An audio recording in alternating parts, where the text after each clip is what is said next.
नमस्कार, जियो न्यूज में आपका स्वागत है। आज हम इंडिया के सबसे बड़े कंटेनर टर्मिनल के पास है, जिसका आज उद्घाटन हुआ है, जिसको महाराष्ट्र के सीएम फडणवीस जी ने और भारत के प्रधानमंत्री नरेंद्र मोदी जी ने उद्घाटन किया है। और ये टर्मिनल की बहुत हाईएस्ट कैपेसिटी है ऑल इंडिया में, क्योंकि इसको सबसे बड़ा माना गया है और इसको सबसे फर्स्ट और सबसे बड़ा इसको ओहदा दिया गया है, जिसमें 6 रेल और 8 RMGS है। कैमरामैन प्रमोद के साथ रिपोर्टर रामचंद्र खत्री। 2 साल तक दुनिया के देश के हमारे मैरीटाइम व्यापार में, हमारे सागरी व्यापार में महाराष्ट्र नंबर 1 रहेगा और देश और दुनिया के व्यापार में एक महत्वपूर्ण भूमिका ये महाराष्ट्र की रहने वाली है।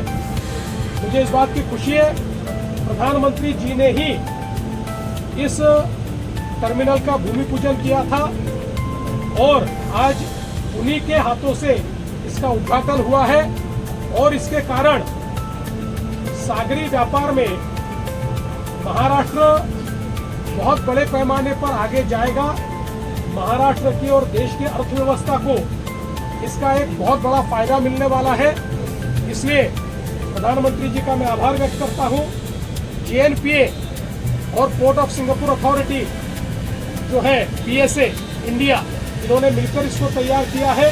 PSA का ये पोर्ट है और मेरा विश्वास है कि इसके कारण हमारी एफिशिएंसी बहुत बड़े पैमाने पर बढ़ने वाली है।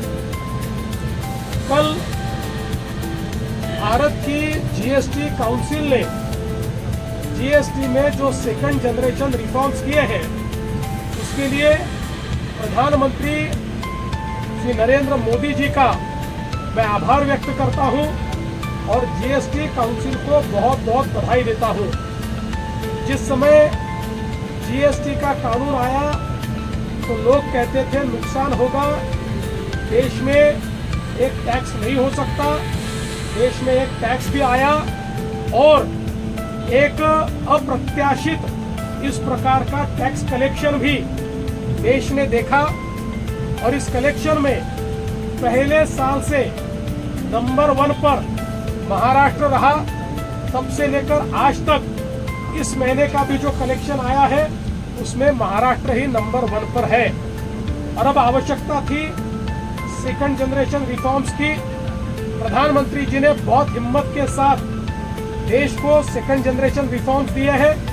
इसके कारण कंज्यूमर पर जो टैक्स का बर्डन है वो कम हो रहा है।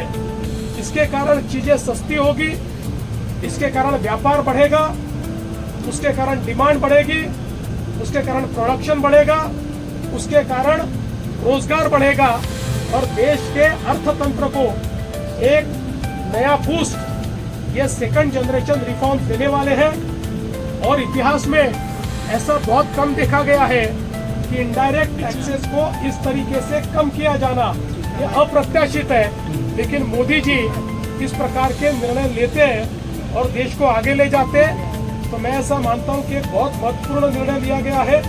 और मुझे इस बात की खुशी है कि महाराष्ट्र की सरकार ने ये जो रिफॉर्म्स है इनको पूरे तरीके से सपोर्ट किया और हमने वहां पर भूमिका रखी कि महाराष्ट्र इसका पूर्ण समर्थन करता है और देश के विकास में, देश के प्रगति में महाराष्ट्र अपनी भागीदारी हमेशा रखेगा, रिफॉर्म्स में भी अपनी भागीदारी रखेगा।